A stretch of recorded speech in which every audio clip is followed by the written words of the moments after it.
You're looking at a ship that was built on a paradox. It was stronger than anything fast enough to catch it, and faster than anything strong enough to sink it. The Admiral Graf Spee was a technological terror, a perfect predator of the high seas.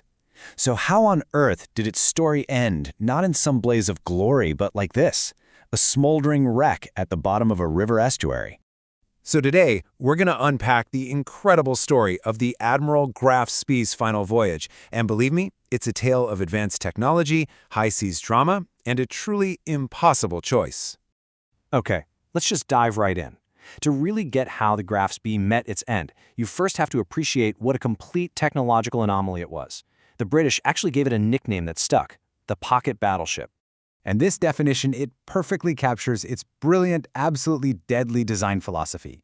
The Graf Spee was a commerce raider, and it was purpose-built to follow one simple rule: outgun anything you can outrun, and outrun anything you can't outgun. It was Germany's pretty clever workaround to the naval treaties after World War I, basically packing the punch of a battleship into the frame of a cruiser. Right, let's talk about firepower, because this is where the Graf Spee's advantage becomes crystal clear. Just look at this comparison. Its 280mm guns had a range of over 36 kilometers. The British cruisers it would eventually face, they couldn't get closer than about 25 kilometers. Think about that. That's a massive 11-kilometer kill zone where the Graf Spee could just pound its opponents into scrap before they could even get in range to fire back. I mean, what a devastating advantage. And its advantages weren't just about the big guns. The ship was packed with futuristic tech. Instead of using rivets, its hull was welded, which saved a huge amount of weight. And it used these advanced diesel engines, giving it a phenomenal range of nearly 19,000 miles, perfect for a lone wolf hunting in the vast Atlantic. You add to that one of the first naval radar systems and automated gun laying, and what you have is a true phantom of the seas. So how was this technological predator actually used? Well, at the start of World War II, its mission was simple: go big game hunting, but with a surprising touch of chivalry. And hunt it did. In just 3 months, the Graf Spee sank 9 merchant ships, which added up to over 50,000 tons. That is a huge amount of vital supplies that never reached the Allies. It didn't take long for this ship to become one of the Royal Navy's most wanted targets, a ghost they just couldn't seem to pin down. But here's the twist. This predator had a strict code of honor, and that came from its commander, Captain Hans Langsdorff. He was a veteran of the old school and waged war with remarkable chivalry. And this wasn't some kind of propaganda. The quote you see here comes from the actual prisoners he captured, who all testified to his fair treatment. His process was always the same, very methodical. First, he'd intercept an enemy merchant ship.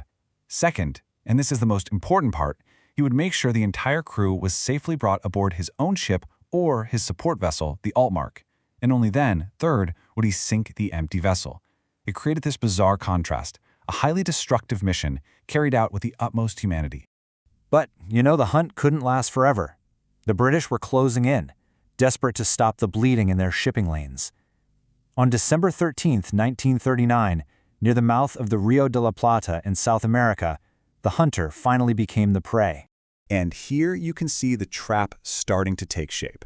The British Commodore Henry Harwood, he didn't chase the German ship. Instead, he anticipated its next move. He correctly guessed that Langsdorff would head for the busy shipping lanes off South America, and so he laid an ambush. So the stage was set for the very first major naval battle of World War II. On one side, you have the powerful Graf Spee.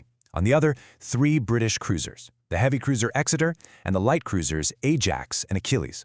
Now on paper, this looks like a total mismatch. But Harwood had a plan to use his numbers to try and counter the Graf Spee's superior firepower. And the battle was brutal. In just 90 minutes, the Graf Spee's heavy guns basically crippled the HMS Exeter.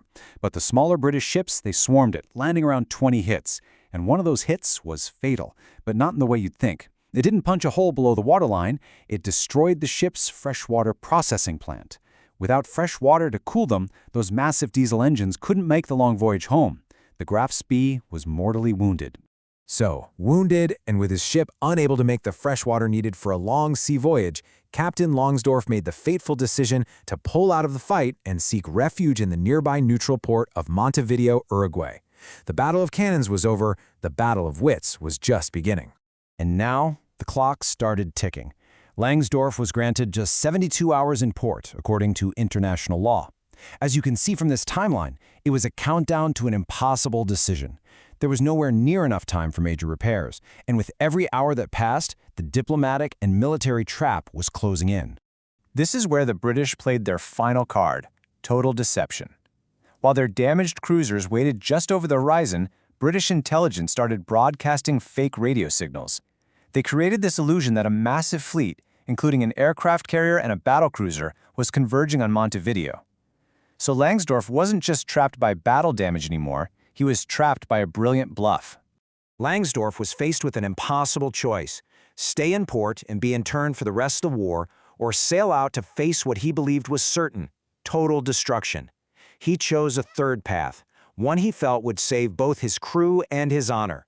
On December 17th, right as that 72-hour ultimatum expired, the Graf Spee steamed out of Montevideo harbor as thousands watched from the shore.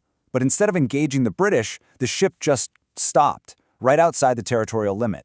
The crew transferred to waiting tugs, and then a series of explosions ripped through the hull. Langsdorff chose to scuttle his own ship rather than sacrifice his men or let its advanced technology fall into enemy hands. After seeing his crew safely interned in Argentina, Captain Langsdorff's final act was one of ultimate responsibility.